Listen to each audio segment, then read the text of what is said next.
Hello friends, welcome to A1IS online platform. My name is Pranab Singh and today we'll start our first lecture regarding our current series.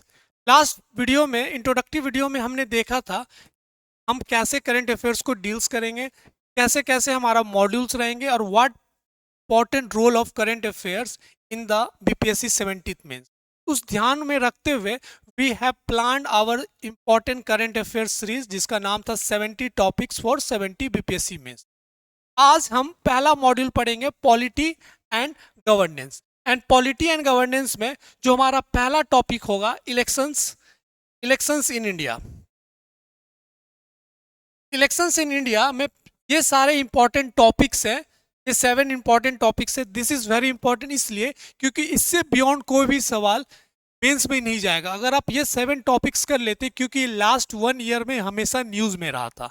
One nation one election हो, AI in election हो, hate speech, political parties, inner party democracy, CC act and model code of conduct. तो these all are important topics.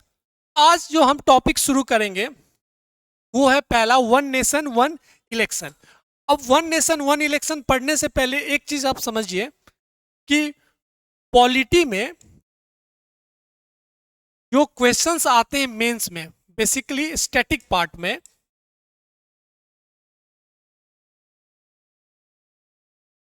जैसे कोई topic हो या federalism, DPSP, fundamental rights, judiciary, these all topics and questions are interlinked with current affairs।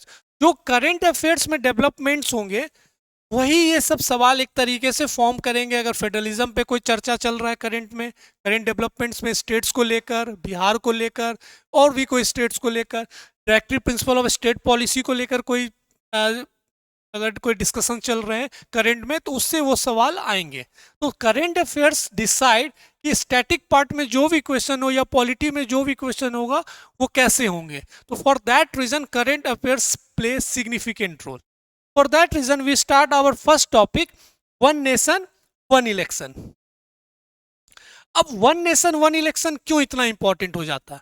क्योंकि आपने previous year भी देखा था, एक इस पे डायरेक्ट क्वेश्चन था इन मेंस। उस समय सिर्फ ये डिस्कशन में था, उस समय ये डिबेट में था कि one nation one election Bharat में होने चाहिए, क्योंकि prime minister Modi always addressing this topic या this theme regarding upcoming elections, जिसको लेकर ये हमेशा एक न्यूज बना हुआ था कि we are ready for one nation one elections के लिए हम रेडी हैं कि नहीं।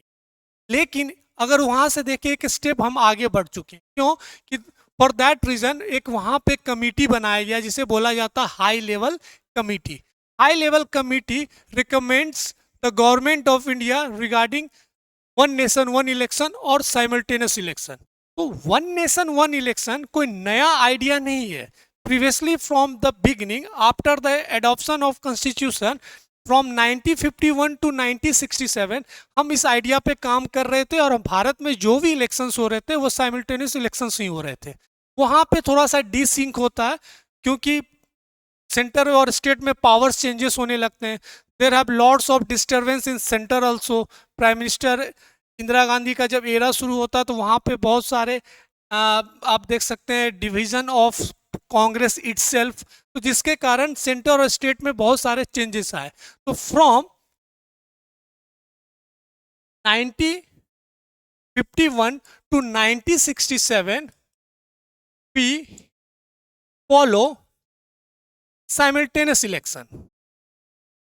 After 97 the desync of this simultaneous elections, वहां से लेकर टिल 1999 तक देखेंगे तो वहां पे बहुत सारे डिस्टर्बेंस हुए। कभी सरकार 1 साल के लिए बनती थी सेंट्रल में, कहीं पे 13 दिनों के लिए, कभी 13 महीनों के लिए। तो this all are the important factor. तो this is not the new idea, ये आइडिया हम पहले से फॉलो कर रहे थे। अब उस आइडिया को फिर से इंप्लीमेंट करने के लिए बात की जा रही है। For that reason one important high level committee report on simultaneous election, और ये कमिटी ने रेकमेंड किया कुछ इंपॉर्टेंट चीज को गवर्नमेंट ऑफ इंडिया को, and government of India is ready to implement their recommendation and introduce one constitutional amendment bill in Lok Sabha. जहां पे लोकसभा में ये बिल पास हो चुका है. Now they move to Rajya Sabha and after the some important features है जिसके कारण कॉन्स्टिट्यूशनल अमेंडमेंट्स आएंगे जहां में हमें रेटिफिकेशन ऑफ स्टेट्स को भी होगा, तो वो भी समझेंगे. तो अब मान सकते हैं कि we are ready to implement again the simultaneous elections. तो वन नेशन वन इलेक्शन क्यों इतना इंपॉर्टेंट हो जाता है? इसके बहुत सारे फैक्टर्स है. कुछ इंपॉर्टेंट चीज हमें यहां समझना होगा इन दिस साइमल्टेनियस इलेक्शंस और वन नेशन. पहला, what is the rational behind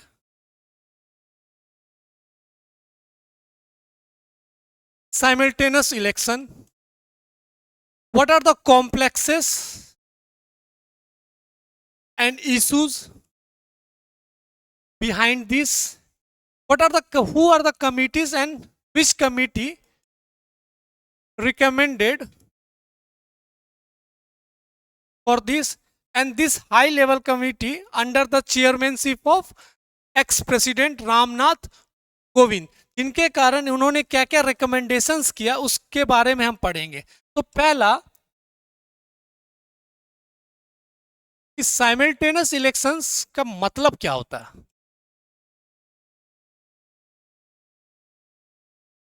इसको वन नेशन वन इलेक्शंस भी कहते हैं. साइमल्टेनियस इलेक्शंस का मतलब ये हो गया, एक दिन आप घर से बाहर निकलें and you go your polling booth and vote for your Lok Sabha candidate and state legislative assembly candidate as well as local bodies candidates. इसका मतलब ये नहीं हुआ कि पूरे भारत में एक ही दिन इलेक्शंस होंगे. The election will be conducted in phase manner. पर जिस दिन आपके स्टेट में इलेक्शन होगा, आपकी कंस्टिट्यूएंसी में इलेक्शंस होगा, you go and vote for all 3 tier of government. पहला लोकसभा, फिर Vidhan Sabha and your local bodies, panchayat and municipalities. तो इसी का मतलब हुआ साइमल्टेनियस इलेक्शन. अगर आपके लिए एक डेट फिक्स किया गया कि बिहार में पटना में आज की डेट पे इलेक्शन, या पूरे बिहार में 1 फरवरी को इलेक्शंस होने वाले, तो आप घर से बाहर निकलिएगा, अपने विधायक चुनिएगा, अपने सांसद चुनिएगा, अपने मुखिया, सरपंच और अपने मेयर को चुनिएगा, अपने पार्षद को चुनिएगा. तो दिस मीन्स डैट जो वोट फैटिग होता है कि हर बार इलेक्शंस हो रहे हैं, आपको हर बार कभी विधायक चुनना है, तो कभी ये चुनना है, कभी वो चुनना है, कभी 6 महीना में इसके इलेक्शंस हो रहे हैं. ये चीज़ से बाहर निकलना होगा भारत जैसे बड़े डेमोक्रेटिक कंट्री को, और एक दिन जाइए आप सारे अपने प्रतिनिधि को सिलेक्ट कीजिए, क्योंकि डेमोक्रेसी का मतलब हुआ एक तरीके से इलेक्शंस, और इलेक्शंस बार बार होना इसका मतलब ये हो जा रहा है कि आप उस चीज में ही फंसे रह रहे थे. How you go for the your better governance. तो बेटर गवर्नेंस की हम बात कर रहे हैं, तो इसका मतलब है कि आप कोई भी गवर्नमेंट को स्मूथली रन करने दें. They not engage in every time in elections. वो अपने इलेक्शंस के तैयारी में ना बिजी हो, गवर्नेंस में काम करें. For that reason it is very important कि हम साइमल्टेनियस इलेक्शंस की तरफ आगे बढ़े. Now when we talk about the historical background, एक चीज और समझिए आप,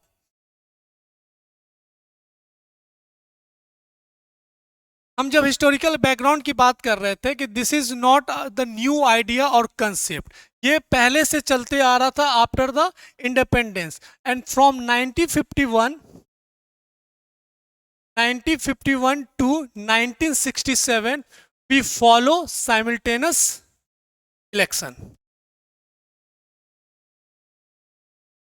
ओके, उसके बाद बहुत सारे चेंजेस आते हैं and there is the desync. पहला चेंज हम देख रहे हैं यहां पे केरला में.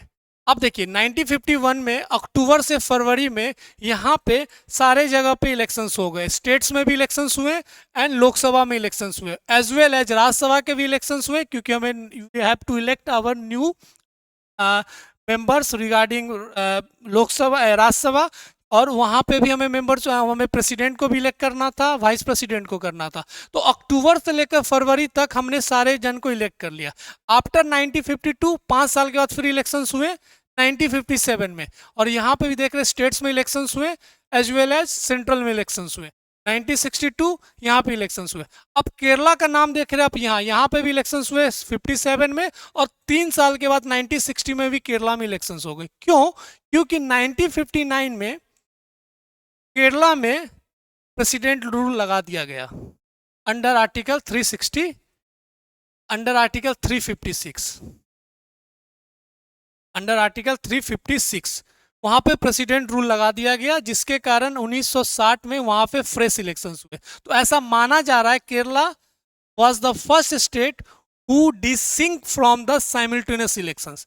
फिर आगे बढ़िएगा, 1962 में इलेक्शंस हुए, फिर 1967। ये फेज ऐसा यहां से शुरू होता है जहां पे यहाँ तक तो ही साइमल्टेनियस इलेक्शंस होते हैं, और यहाँ से फेज शुरू हो जाता है जहाँ पे बहुत सारे स्टेट्स धीरे धीरे डिसिंक करने लगते हैं। वहाँ पे प्री मैच्योर डिसोल्यूशन होने लगे हाउसेस के, वो स्टेट्स फिर वहाँ पे फ्रेश इलेक्शंस होने लगे, और धीरे धीरे वो जो एक सिंक्रोनाइज साइमल्टेनियस इलेक्शंस का एक पैटर्न बना हुआ था वो बिगड़ने लगा। और टिल नाउ आज तक वो हम पुराने सिंक्रोनाइज साइमल्टेनियस इलेक्शंस में वापस नहीं जा पा रहे। उसी को ध्यान में रखते हुए ये कमेटी बनाया गया, and the committee recommendation are accepted by government of India. तो ये चीज को बनाया गया और बताया गया। Now move to important thing regarding this high level committee या साइमल्टेनियस इलेक्शन। देखिए 2024 में कहां कहां पे इलेक्शंस हुए हैं। अरुणाचल प्रदेश, सिक्किम, आंध्र प्रदेश, उड़ीसा, हरियाणा, महाराष्ट्र, और साथ में जनरल इलेक्शंस भी हुए हैं, मतलब लोकसभा के लिए। 2025 में जस्ट अभी झारखंड में इलेक्शंस हुए। नेक्स्ट 2025 में दिल्ली में भी होने वाला है, और बिहार में तो इलेक्शंस होने वाले ही है लास्ट ऑफ द 2025। 2026 में यहाँ पे इलेक्शंस हुए, एंड 2027 में अगेन यहाँ पे इलेक्शंस होने वाले। ये इसलिए बताया गया इन दिस रिपोर्ट कि we have to choose one important year where we automatically sync our state legislative assemblies and as well as Lok Sabha elections also. जब हिस्टोरिकली ये चीज चल रहा था उस समय लोकल बॉडीज नहीं थे। लोकल बॉडीज को लेकर भी this committee have submitted one important recommendation कि हम लोकल बॉडीज को कैसे सिंक करेंगे regarding this all general elections. तो उनके लिए भी उन्होंने एक इंपॉर्टेंट पॉइंट बताया, वो अभी हम नेक्स्ट स्लाइड में समझेंगे। तो this all are the important basis for the simultaneous elections. अब एक इंपॉर्टेंट चीज यहां हो जाता है कि why we are ready, what are the important points regarding simultaneous elections. जब भी मेंस में ऐसे क्वेश्चंस आते हैं तो आपको हर डायनेमिक समझना होगा कि कैसे हमें साइमल्टेनियस इलेक्शंस पढ़ना है। अब अगर सवाल आता है कि what are the importance, what are the rational behind the simultaneous elections, तो ये इंपॉर्टेंट पॉइंट है जो आपको हमेशा याद रखने हैं।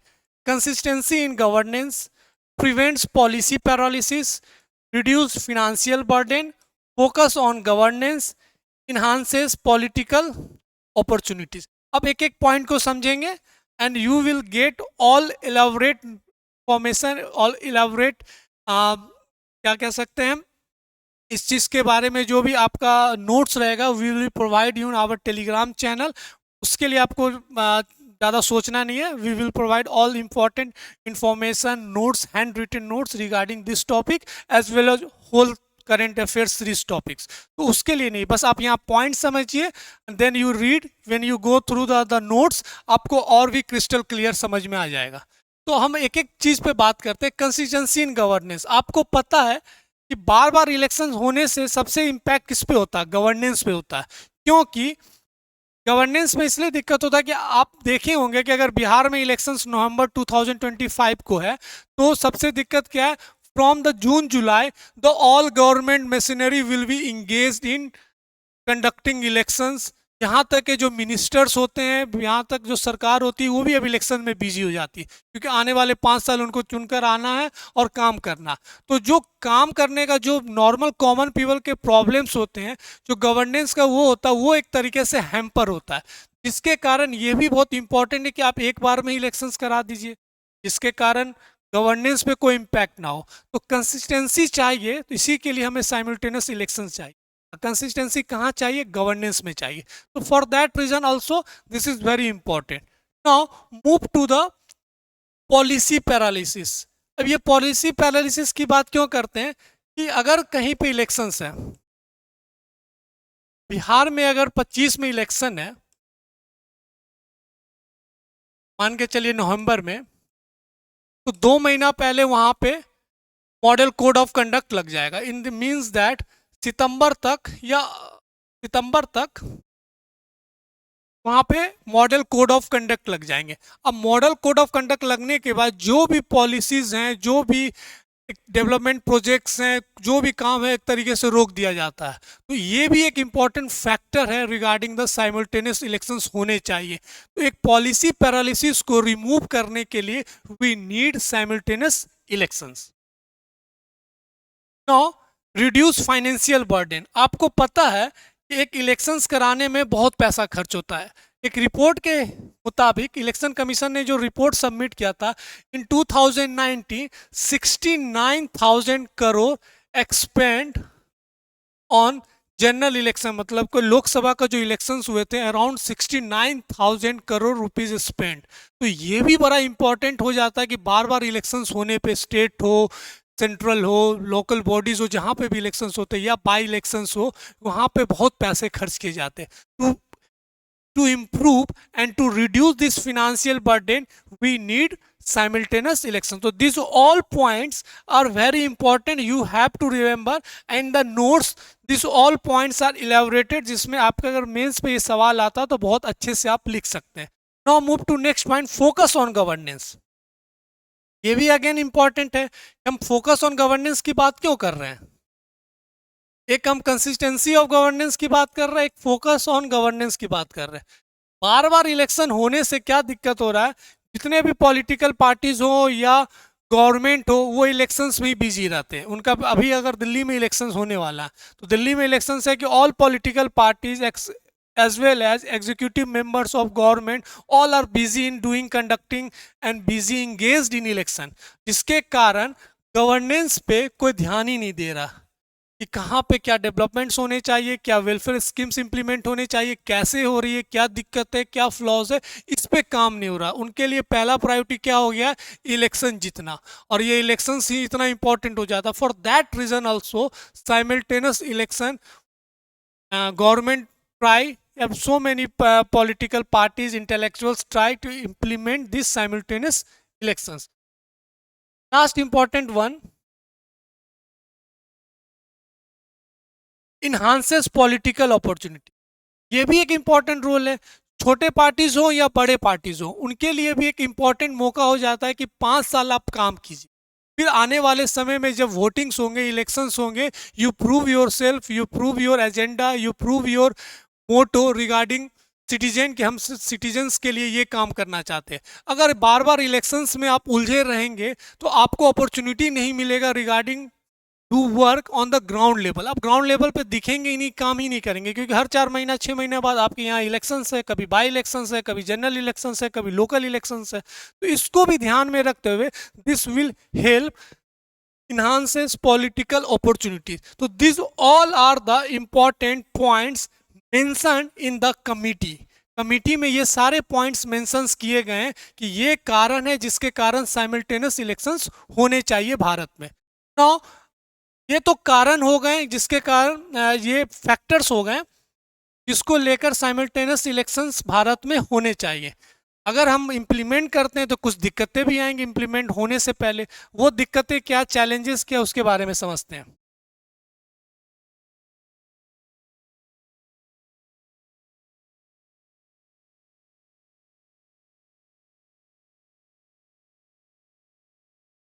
अगर हम चैलेंजेस और इश्यूज की बात कर रहे हैं तो दो चैलेंजेस है, एक है कॉन्स्टिट्यूशनल और एक है administrative and political aspects. Constitutional समझिए. कॉन्स्टिट्यूशनल में क्या दिक्कत है कि अब बात ये हो रही है, सवाल ये उठ रहा है कि there will be some important constitutional impact after implementing this simultaneous elections. जैसे this totally undermine the doctrine of basic structure. Basic structure पढ़ा है. क्योंकि यहाँ पे टर्म्स की बात की गई है कि 5 साल का हाउस अगर चलेगा, अगर आप उसको पहले डिसॉल्व कर देते हैं, it means that you are neglecting the will of the people. और डेमोक्रेसी में अगर पीपल का विल को एक तरीके से हैम्पर करते हो, it means that you are undermining the doctrine of basic structure. क्योंकि अगर 5 साल इलेक्शन से आपको सिंक करने हैं, साइमल्टेनियस इलेक्शंस होने वाले, भारत में अगर साइमल्टेनियस इलेक्शंस होते हैं तो बिहार का इलेक्शन और इंडिया का इलेक्शन, जो लोकसभा का इलेक्शन होगा, आप उसको सिंक करना है। इसका मतलब किस लोकसभा के साथ सिंक करना है इन 2029, इफ एग्जाम्पल की तरफ समझिए, तो you have to dissolve before the term completing. इसका मतलब जो विल है पीपल का, जो हमने रिप्रेजेंट को चुना था 5 साल के लिए, उससे पहले आप इसको डिजॉल्व कर रहे हैं। इसका मतलब क्या, बेसिक स्ट्रक्चर का elections and the people free and fair elections, सबको एक तरीके से आप अंडरमाइन कर रहे हो। This play the important challenges regarding the simultaneous election. तो ये एक कॉन्स्टिट्यूशनल इंपॉर्टेंट फैक्टर है। दूसरा, डेमोक्रेटिक प्रिंसिपल को हैम्पर करना। डेमोक्रेटिक प्रिंसिपल्स को हैम्पर करना है। डेमोक्रेटिक प्रिंसिपल्स का मतलब हो गया कि we want to elect our representative, क्योंकि हम पार्लियामेंट्री डेमोक्रेसी फॉलो करते हैं। जहाँ पार्लियामेंट्री डेमोक्रेसी है वहाँ we have to elect our representative. अब वो रिप्रेजेंटेटिव इलेक्ट किए मैंने 5 साल के लिए, पर बेसिकली किसी भी सिंक करने के लिए, साइमल्टेनियस इलेक्शंस इंप्लीमेंट करने के लिए, we have to dissolve before the. तो this all are the important constitutional expect, जिससे कारण हमें आने वाले समय में चैलेंजेस हो सकता है। कुछ इंपॉर्टेंट आर्टिकल्स को अमेंड करना होगा, जैसे articles 324, 325, this all are the important one. दूसरा एक इम्पॉर्टेंट चीज है इलेक्टोरल रोल को लेकर। मतदाता सूची भी होता है एक। अब दो तरीके के सूची होते हैं, एक इलेक्शंस कमीशन ऑफ इंडिया जो स्टेट लेजिस्लेटिव असेंबली के लिए इलेक्टोरल रोल बनाती है, एंड लोकसभा इलेक्शंस के लिए एक इलेक्टोरल रोल बनाती है। दूसरा एक इलेक्टोरल रोल होता है बहुत सारे स्टेट्स में, मैक्सिमम ऑफ द स्टेट्स में, जो लोकल बॉडी के लिए होते हैं। And this electoral roll made by state election commission. दोनों कॉन्स्टिट्यूशनल बॉडी हैं, एक चीज समझिए, दोनों कॉन्स्टिट्यूशनल बॉडी हैं, एंड दोनों का जो इलेक्टोरल रोल होता है इज टोटली डिफरेंट। आप किसी के ऊपर एक इम्पॉर्टेंट वो नहीं कर सकते, रिस्ट्रिक्शंस नहीं लगा सकते कि आप अपना इलेक्टोरल रोल नहीं बना सकते। Both have power to make their own electoral roll. इनका काम है इन दोनों इलेक्शंस के लिए इलेक्टोरल रोल बनाना, और स्टेट इलेक्शन कमीशन का काम है लोकल बॉडीज के लिए इलेक्टोरल रोल बनाना। तो ये भी बड़ा इंपैक्ट है कि दोनों के इलेक्टोरल रोल में डिफरेंस है। Now this committee recommend, and this is the important challenges, complexes, issues in this simultaneous election, कि हमें एक नॉर्मल यूनिवर्सल इलेक्टोरल रोल बनाना होगा और एक हमें universal EPIC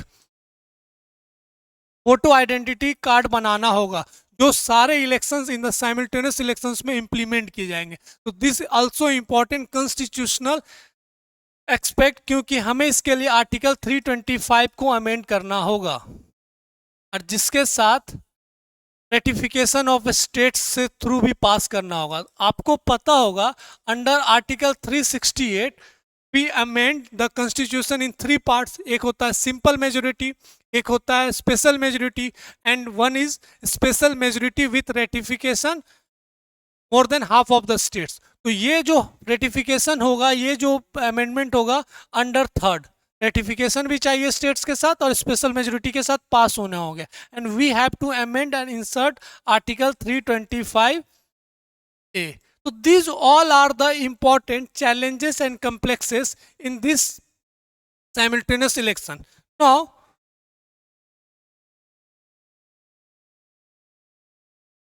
we move to administrative and political। आपको ही पता बहुत सारे एडमिनिस्ट्रेटिव प्रॉब्लम्स होंगे, बहुत सारे पॉलिटिकल चैलेंजेस हमारे लिए अभी भी बना है, how we make sync the simultaneous election, how we make the sync the election and go for the simultaneous. तो जो एडमिनिस्ट्रेटिव प्रॉब्लम सबसे पहला एडमिनिस्ट्रेटिव प्रॉब्लम बना है, तो लॉजिस्टिकल वन। ये सबसे बड़ा इंपॉर्टेंट चैलेंज हमारे लिए बना है कि India is world's largest democratic country. When we talk about the simultaneous elections, हमको एक फेज में या दो फेज में इलेक्शंस कराने हैं फॉर द बिहार, तो हमें चाहिए बहुत इंपॉर्टेंट लॉजिस्टिक्स। अब वो लॉजिस्टिक्स के लिए हमें पहले से तैयार करना, वी नीड इंपॉर्टेंट फंड्स। तो ये बहुत बड़ा चैलेंजेस है, क्योंकि नॉर्मल जब इलेक्शंस फेज वाइज में होता है, अगर लोकसभा के इलेक्शंस होते हैं, तो लोकसभा के जो इलेक्शंस हुए थे around 3.9 personnel are used regarding conducting elections, जिसमें सारे आ जाते हैं मिलिट्री पर, एडमिनिस्ट्रेटिव में सारे जो टीचर्स होते हैं, जो आर्म्स पर्सनल्स होते हैं, ये सारे यूज किए गए थे। तो ये बड़ा इंपॉर्टेंट चैलेंजेस है when we go for the simultaneous elections. अब एक और प्रॉब्लम लॉजिस्टिकल में दिक्कत आ रही है कि we have to make more EVMs VVPAT. ये भी एक बहुत बड़ा प्रॉब्लम होगा। हम एक साथ इलेक्शंस कराने की बात कर रहे हैं, तो हमें उतने चाहिए, ईवीएम चाहिए, वीवीपैट चाहिए, उसके साथ हमें रिसोर्सेज चाहिए। तो this all are the important challenges regarding this administrative. दूसरा पॉलिटिकल चैलेंजेस क्या बना हुआ है, the regional party they are not ready, they don't want to sing the elections of state, central and the local bodies। उनका ये मानना है जो रीजनल इश्यूज हैं वो ओवर शैडो कर जाएंगे।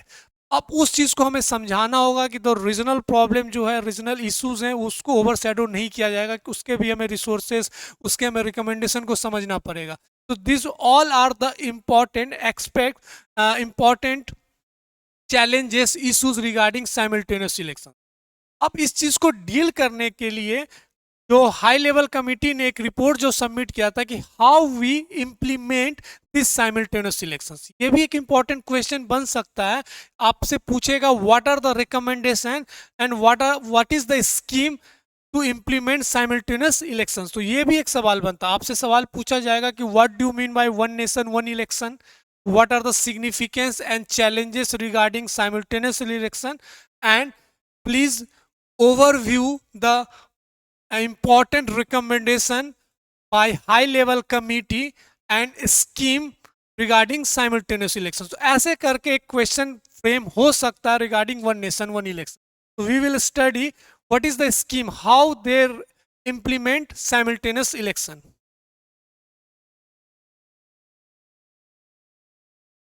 The high level committee recommended this pattern कि हम साइमल्टेनियस स्कीम, साइमल्टेनियस इलेक्शन दो स्टेप में इंप्लीमेंट करेंगे। पहला स्टेप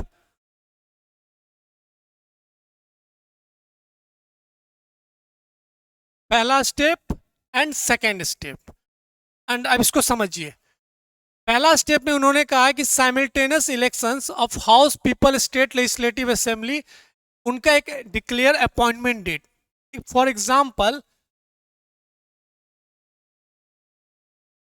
2029 को हमने एक इंपॉर्टेंट मान लिया कि यहां से हम शुरू कर देंगे, we will sync all state election, central election and local bodies election. 2029 में we appointed our central government on 25 and in the first जो मीटिंग होगा उसको हम एक अपॉइंटमेंट डेट मानेंगे, अपॉइंटमेंट डेट मानेंगे। अब उस डेट को हम मानेंगे as important year and date will be रेकम 5 साल, वहां से हम 5 साल कैलकुलेट करेंगे। तो ये एक इंपॉर्टेंट अपॉइंटमेंट डेट को लेकर चर्चा हुआ, रिकमेंड किया गया कि हम एक फाइनल डेट सेट करेंगे, वहां से सारा चीज कैलकुलेशन होगा। तो ये डेट फाइनल होगा, यहां से सारे इलेक्शंस होंगे। अब यहाँ पे house of the people as per declare schedule का इलेक्शंस हो जाते हैं। State legislative assembly, term of the assembly will expire the end of the full term of the house of the people. ये चीज पहले आप समझिए, ये अब हुआ। अब हम अपॉइंटमेंट डेट फिक्स कर दिए। यहां पे हमें कौन मिला, Lok Sabha, our government, central government. अब इस अपॉइंटमेंट डेट्स के बाद मान के चलिए 2 महीने के बाद इलेक्शंस होंगे या बिहार में भी इलेक्शंस करा के हम वहां से फिक्स कर देते हैं, वहां से they will fix the 5 year term for the state assemblies also. तो दिस इज वेरी इंपॉर्टेंट। अगर ये भी एक सवाल उठता है कि there is the hung assembly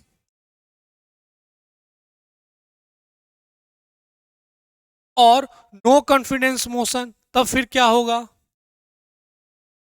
तो उसके लिए भी जो स्कीम्स में ये बात की गई है, अगर हंग असेंबली आता है, we go for the not mid we go for the mid term election and mid term for the rest, जितना टाइम होता है उनके लिए। अगर मान के चले 2029 में कोई गवर्नमेंट पावर में आती है एंड कॉलिशन की सरकार आती है एंड आफ्टर 1 year कोई भी कॉलिशन मेंबर्स उसमें से पार्टीज वहां से सपोर्ट बाहर कर लेती है, तो this will be go with hung assembly हो जाएगा या नो कॉन्फिडेंस मोशन आएंगे। तो जितना साल अब वहां से बचेंगे वहां के लिए बस फ्रेश इलेक्शंस होंगे, जो सरकार बन के आएगी वहां के लिए उतने दिनों के लिए काम करेगी।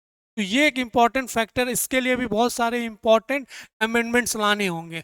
सेकेंड, ये इम्प्लीमेंट होगा स्टेट अल्सो। तो ये जो इलेक्शन होगा इसे बोला जाएगा मिड टर्म इलेक्शन, और जो हर 5 साल में इलेक्शंस हो गए उनको बोला जाएगा general elections. This is the thing that recommended by the committee, and this recommendation will work or schemes will be work in step 1 और step 2। step 2 क्या है? जब ये सारे चीज हो जाएंगे तो when go for the local bodies election. अब सेकेंड स्टेप में बात किया जा रहा है within the 100 days of the first step. जब first step will be completed, we go for the 100 days जहां पे लोकल बॉडीज के इलेक्शंस होंगे।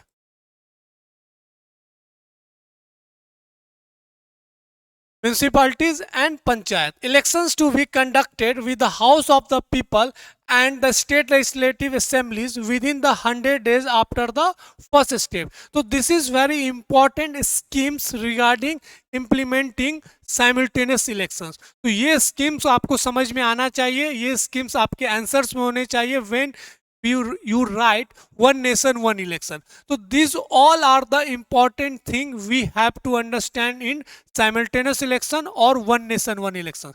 तो पहले simultaneous elections है क्या, इसके हिस्टोरिकल बैकग्राउंड क्या था कुछ समझने के लिए, after that what the rational behind the simultaneous elections, फिर क्या कॉम्प्लेक्सेस इश्यूज चैलेंजेस हैं constitutional administrative and the political.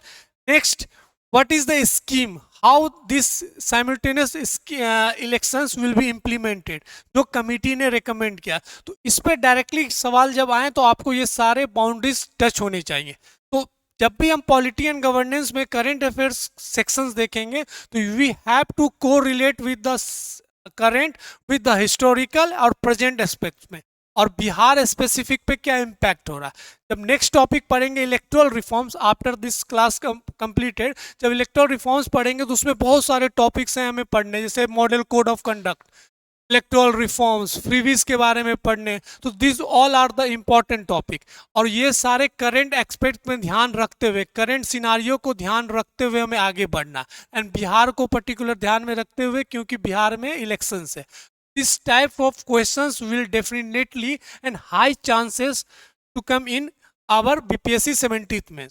ऐसे करके पढ़ना है, and all notes will be provided you after the completion of first section. अगर इलेक्शंस ऑफ इंडिया हम पूरा कंप्लीट कर लेंगे तब आपको हमने टेलीग्राम पे एक पीडीएफ फाइल भेज दिया जाएगा जिसमें आपको सारे नोट्स, इलेबोरेटेड नोट्स होंगे regarding current affairs and mains and this module, जो आपको फिर उसको पढ़िएगा तो और अच्छे से समझ में चीज़ें आएंगी, and you can go for the easy answer writing, जिससे आपके आंसर राइटिंग और इनरिच होंगे। ठीक, ऐसे करके हमें हर मॉड्यूल में, हर टॉपिक्स में, हर सब टॉपिक्स पढ़ने हैं। 70 टॉपिक्स, लगभग 100 टॉपिक्स जब हमारे कंप्लीट हो जाएंगे, you have more than sufficient content to write answer, और आपके कंसेप्ट क्लियर रहेंगे, आपके पास कंटेंट रहेगा जिससे आप बहुत अच्छा आंसर्स लिख सकते हैं। ओके, तो next class we will start our electoral reforms, जिसमें बहुत सारे टॉपिक्स पढ़ने, कैसे चीज़ें डेवलपमेंट्स हुए, कैसे प्रेजेंट में क्या क्या रिफॉर्म्स की बात की जा रही है, रिकमेंडेशंस की बात की जा रही है। ठीक, चलिए फिर मिलते हैं नेक्स्ट क्लास में। Thank you.